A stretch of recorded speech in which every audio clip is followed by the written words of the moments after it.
When you get this stuff right in your Amazon business, it can literally triple your profitability overnight.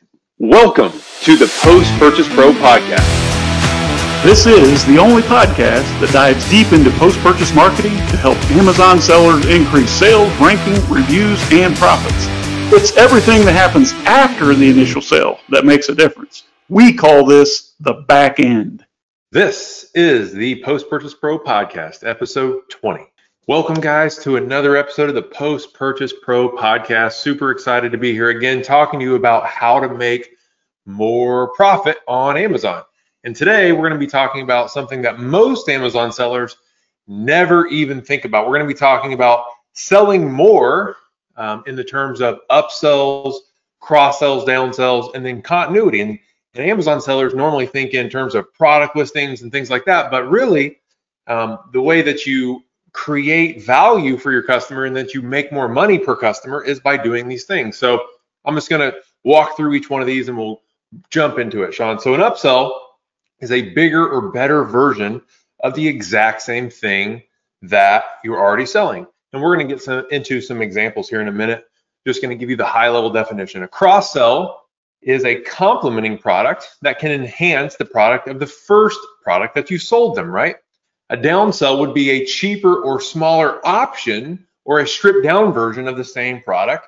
And then a continuity, it's pretty obvious, but it's a membership or subscription, that typically would be billed monthly or in a recurring method. So we're going to jump into how each one of these can help you grow your Amazon business, because a lot of sellers are just plain ignoring this.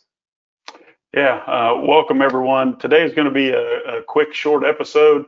Seth and I just finished yesterday our annual retreat where we host these other amazing entrepreneurs from all over the world. Man, we are cooked from it. 3 days of intense sharing. And you know what, Seth? I'm so thankful, man, that we have the opportunity to be in a position where in this type of business, this Amazon third-party selling, the sky truly is the limit. And really, our sales and our profitability is limited to the amount that we can grow and share with others, and as we add to our arsenal of tactics, like over the weekend, it was just amazing of all the information that was shared there. And, really, it humbles me, Seth, to be a part of that and, to have access to such brilliant minds in our industry. And it makes you start thinking. So that's why you and I decided to talk about upsells and cross sells, because like you said, Seth, most Amazon sellers, it's not even on your radar because you're just focused on grabbing that initial order. So if you think about something like McDonald's, for example, which is in America, at least, we're all super familiar with. If you think about like a double, or talk about a hamburger at McDonald's, Seth, a simple hamburger. Yeah. An upsell could be a double hamburger with cheese or a double cheeseburger, okay? A cross sell, like you said, something that would enhance the experience, is adding French fries and a soft drink. A downsell maybe is like a junior size hamburger or a kid size hamburger. And continuity at McDonald's can be just as simple as, hey, download the McDonald's app. Let us send you coupons and offers for free food and discounts.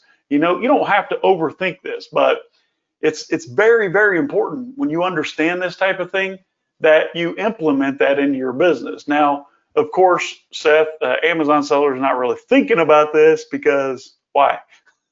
Right. Well, because it takes a customer list, or it takes a way to engage that customer. And so where this becomes like really important is when you're building out your product line. You can think in terms of upsells, cross sells, downsells, and continuity. So if you can serve the same person in all of those different ways, you can make each one of your customers that you're acquiring on Amazon more profitable. But like you said, Shawn, you have to have a way to engage them. And, once you are able to engage them, outside of Amazon, you end up with a customer list that you can tap into. But if you can just start thinking of building your product line, and if I have my core offering, what could be a better version of that I could charge a premium price for? Because that would be serving the same customer in a better or more advanced way. And then the same would be true. That same customer might want a cheaper alternative. And then how can I support that customer ongoing? So as you're building out your product line, we've done this a lot in our business, Shawn. We have approached that same process of building out a brand line, but approached it with all of these facets, and then we're able to sell back to that same customer. Exactly. Of course, Seth, you and I have always been huge proponents of building a customer list. That is the true value in any business, no matter what industry you're in, because a list, Seth, gives you options. A list has actual cash value, and you can leverage a list in so many different ways. In my past businesses, when we did direct response, it was all about the list. Like, hey, can you run this to your list? Or, hey, can you rent me your list? Or can you run a list that in the same sort of niche or category? It's all about the list. Really, if you have the offer, if you have the product or service and you have the offer, the next thing you need is a list. And when you get this stuff right in your Amazon business, it can literally triple your profitability overnight. I can't tell you how many times we've seen this happen. If you don't have a list of customers who already know, like, and trust you, have already been exposed to you and your brand, you are literally depending on the whims of the so-called Amazon gods to send you enough traffic to support your business. Think about that. Seth? Yeah, and then let's just quickly define how simple a customer list could be. It can be a list of emails of your customers that have purchased from you. It could be a list of phone numbers that are from your customers that have purchased from you. So you could text them, for instance, or send them an email. It's really it boils down to, is there a way that you can contact your customers and then offer them the different offerings in your brand line? So for instance, if you could reach out and sell them a more advanced version or an upsell of what they already purchased from you through an email, which would be really simple. Just send an email saying, hey, you love the standard version. Would you like the advanced version? That process has literally created millions and millions of dollars of sales for us on Amazon. And we do this stuff all the time. Yeah, Amazon, for one, Seth, as you know, Amazon uses cross sells. The little part of the screen that says frequently bought together, or customers who bought this also purchased this. Well, that's just nothing but a cross sell. And an upsell are those that says, add these 3 items to your cart. I just did that this morning. So Amazon already knows the importance of it. The downside is, Seth, that they're not sharing the customer data. So it is up to you as an Amazon seller to take control of that portion of your business and start creating the customer list. And I'll often get into a small, we'll just call it a disagreement with some of our clients in Post-Purchase Pro. And I'll say, your list has a value of X. And often our clients will go, what makes you think my list is worth $10,000? I only have, 5,000 names on my list. How is that worth $10,000 as an asset to my business? I said, I'll tell you what, would you sell me your list for $10,000? Well, no, I wouldn't do that. Well, of course.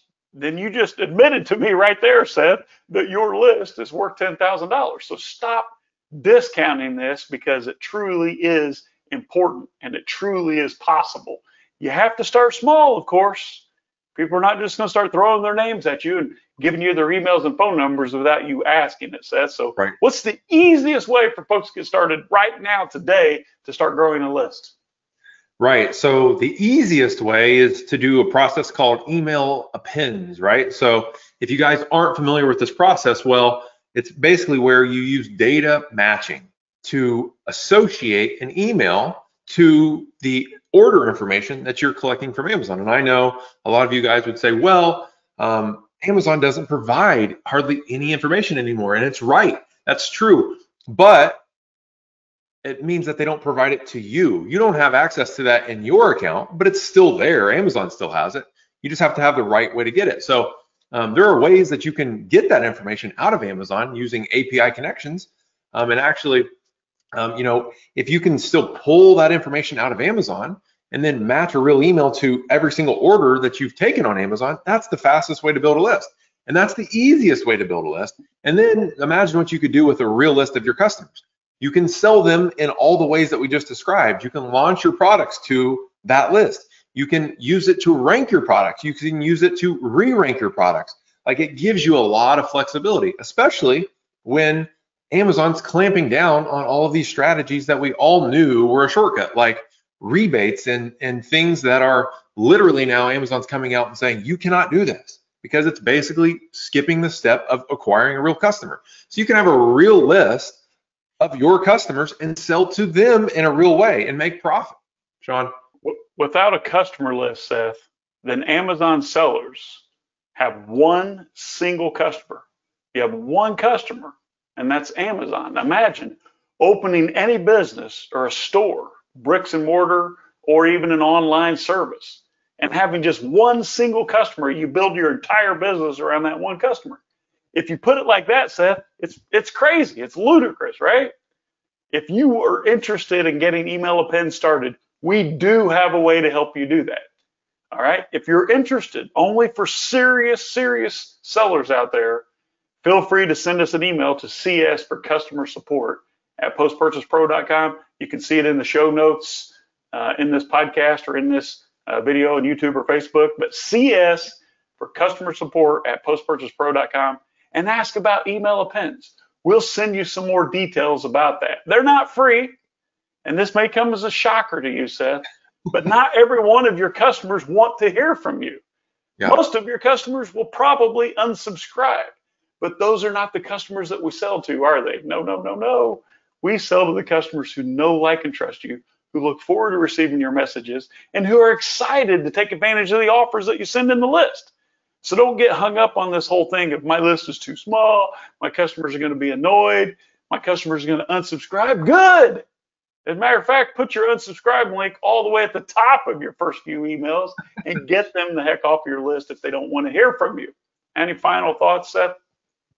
Yeah, I mean, I think you kind of nailed it there with how important a customer list is. If you guys want to jump into that, you can email us and we'll help you out with some of that stuff. But think about the flexibility it gives you in this environment where basically Amazon is turning off kind of the easy button. You have to build a real list. You have to build a real business. And this is like the same stuff that really big businesses do anyways. It's just you have to play the game a little bit differently because we're using Amazon as our channel, right? So you just have to, take a little bit more time, put in a little bit more effort, but you can do the same strategies that the big businesses do that are running real businesses, right? So that's my final thought, Shawn. Anything else to add? Of course, don't let Amazon be your only customer, folks. This is Post-Purchase Pro Podcast. This has been episode 20, how to increase an Amazon customer's average order value and lifetime value with upsells, cross-sells, downsells, and continuity. I encourage you to follow us. Look us up on YouTube. Just search for Post-Purchase Pro. We're posting videos on YouTube as well as Facebook. Go ahead, like, follow, drop a comment. Let us know how you like the content, or if you don't like it at all, doesn't matter. We want to hear from you. Until next week, Seth, take care. We'll see you all later. See you guys.